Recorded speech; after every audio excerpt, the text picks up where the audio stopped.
Selamat bergabung kembali dengan Tinta Pena di Anong-Anong TV. Kali ini, Tinta Pena mengisahkan tentang seorang tokoh penyebar Islam di Jawa Barat. Beliau dikenal dengan nama Raden Kian Santang. Tokoh ini, menurut beberapa literatur, masih ada pertentangan antara kebenaran kisahnya. Oleh karena itu, Tinta Pena akan membagi kisah Raden Kian Santang ke dalam dua versi. Dan di edisi ini, kami akan mengisahkan Raden Kian Santang menurut versi yang pertama, yaitu versi yang menganggap bahwa Raden Kian Santang adalah putra dari Prabu Siliwangi dan Nyai Subanglarang, atau adik dari Pangeran Cakrabuana Cirebon. Selamat menyaksikan.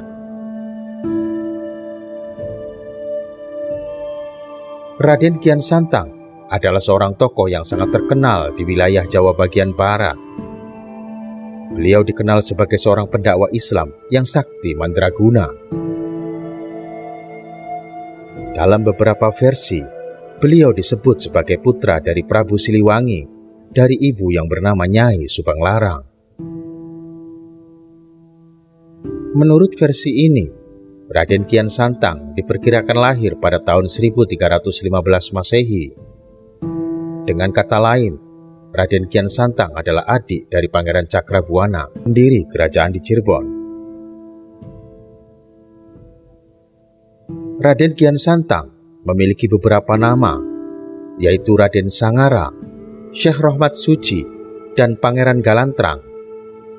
Nama Galantrang sendiri dikaitkan dengan kisah ketika ia mencari lawan tanding yang dapat melukainya, yang kemudian menuntunnya sampai ke tanah Mekah. Adapun kisah pencarian lawan tanding yang dapat mengalahkannya adalah sebagai berikut. Menurut legenda, Raden Kian Santang merupakan sinatria yang dikenal gagah perkasa dan tentunya sakti mandraguna.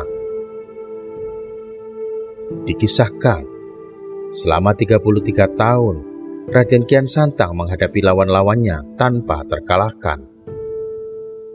Hal itu justru malah membuatnya sangat khawatir dengan keadaan dirinya. Karena kekhawatirannya itu, Prabu Kian Santang kemudian meminta kepada ayahnya, yaitu Prabu Siliwangi, agar mencarikan orang yang dapat menandinginya. Atas permintaan putra kesayangannya, sang ayah pun lalu memanggil para ahli nujum untuk menunjukkan siapa dan di mana ada orang gagah dan sakti yang dapat menandingi kegagahan anaknya. Namun sangat disayangkan, para ahli nujum tersebut tak seorang pun yang mampu menunjukkannya. Hingga pada suatu hari, tanpa disengaja, Prabu Kian Santang bertemu dengan seorang kakek tua yang memberitahunya bahwa ada seorang yang dapat mengalahkan Raden Kian Santang, seorang kesatria dari tanah Mekah yang bernama Sayyidina Ali. Namun untuk bisa bertemu dengan Sayyidina Ali, Raden Kian Santang harus terlebih dahulu memenuhi dua syarat. Yang pertama, Raden Kian Santang harus bersemedi terlebih dahulu di ujung kulon. Sedangkan syarat kedua, Raden Kian Santang harus mengubah namanya menjadi Galantrang Setra. Setelah memenuhi kedua syarat tersebut, Raden Kian Santang kemudian bergegas pergi menuju ke Mekah untuk mencari Sayyidina Ali. Setiba di tanah Mekah, Raden Kian Santang yang sudah berubah nama menjadi Galantrang mencari keberadaan Sayyidina Ali. Sampai pada akhirnya, Galantrang kemudian bertemu dengan seorang lelaki setengah baya yang mengaku dapat membantunya mengantarkan untuk bertemu dengan Sayyidina Ali. Raden Kian Santang pun dengan senang hati menerima tawaran bantuan dari lelaki itu. Mereka berdua lalu bersama-sama bergegas pergi untuk menemui Sayyidina Ali. Di tengah perjalanan, laki-laki itu tiba-tiba berhenti. Raden Kian Santang lalu bertanya, apa gerangan yang membuatnya menghentikan langkah? Lelaki itu berkata kepada Kian Santang bahwa tongkatnya tertinggal di tempat tadi ketika mereka baru pertama bertemu. Dan lelaki itu meminta tolong kepada Raden Kian Santang untuk mengambilkannya. Raden Kian Santang lalu segera pergi ke tempat pertama mereka bertemu. Dan sesampainya di sana, terlihat ada sebuah tongkat yang menancap ke tanah. Raden Kian Santang menghampiri tongkat tersebut dan mencabutnya. Tetapi aneh, tongkat itu susah dicabut.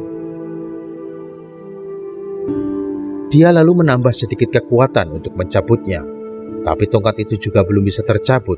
Berkali-kali Raden Kian Santang mencobanya. Sampai pada akhirnya, Raden Kian Santang mengerahkan seluruh kekuatan dan kesaktiannya untuk mencabut tongkat tersebut. Setelah mengeluarkan seluruh kesaktian dan kekuatannya, Raden Kian Santang menjadi terkaget-kaget karena bukan tongkatnya yang tercabut, malah kedua kakinya sekarang amblas ke tanah dan sekujur tubuhnya mengeluarkan darah. Lelaki yang tadi bersama Kian Santang lalu datang menghampirinya. Raden Kian Santang yang masih merasa heran, lebih terheran-heran lagi saat melihat lelaki tersebut mencabut tongkat yang menancap itu dengan sangat mudahnya, hanya dengan mengucapkan Bismillahirrahmanirrahim. Dan anehnya, ketika tongkat itu dicabut, kakinya tidak lagi amblas ke tanah, dan darah yang mengalir di tubuh Kian Santang hilang begitu saja. Masih diliputi rasa penasaran, Raden Kian Santang dan lelaki tersebut lalu berjalan lagi. Di dalam perjalanan, mereka bertemu dengan beberapa orang yang terlihat begitu hormat pada lelaki yang berjalan bersamanya. Raden Kian Santang pun keheranan, dan ia berniat meminta bacaan tersebut. Akan tetapi laki-laki itu menolak dengan alasan bahwa dirinya belum masuk Islam. Namun saat melanjutkan perjalanan dengan laki-laki tersebut, tiba-tiba ada yang memanggilnya dengan ucapan, "Hai Ali, kenapa Anda pulang terlambat?" Seketika Galantrang Setra pun kaget. Ternyata yang bersama dirinya itu adalah Sayyidina Ali yang selama ini dicarinya.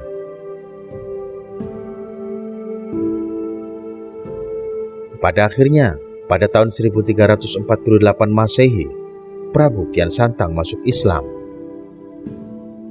Ia menetap selama 20 hari sambil mempelajari agama Islam.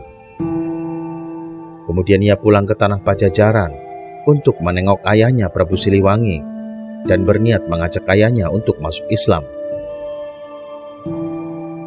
Pada tahun 1355 Masehi, ia kembali lagi ke Mekah untuk belajar agama Islam dengan khusyuk dan kembali lagi ke Pajajaran pada tahun 1362 Masehi, dan ia berniat menyebarkan agama Islam di tanah Jawa. Demikian dulu kisah dari Raden Kian Santang versi pertama. Tunggu versi selanjutnya. Salam Maduluran.